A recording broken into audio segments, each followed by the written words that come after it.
Lantaran kasus penularan dan penyebaran COVID-19 di kota Lubuk Linggau cenderung fluktuatif atau naik turun, pemerintah kota akan kembali melarang pelaksanaan hajatan dan resepsi pernikahan yang berlaku mulai Juli mendatang. Kebijakan ini diambil untuk memutus mata rantai COVID-19 di kota Sebiduk Semara. Saat ini pemerintah masih mentolerir pelaksanaan hajatan dan resepsi pernikahan sampai akhir Juni mendatang karena masih tahap sosialisasi kepada masyarakat.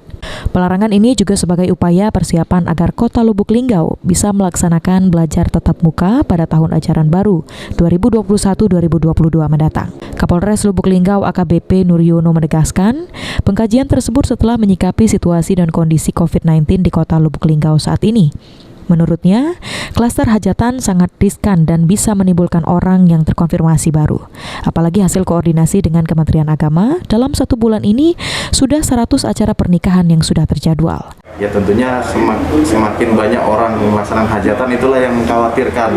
Apalagi kondisinya kalau tidak ada pengawas protokol kesehatannya. Nah, itu yang kita antisipasi.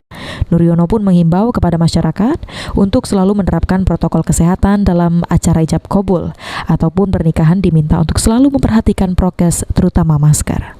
Tri Hajaria, PAL TV.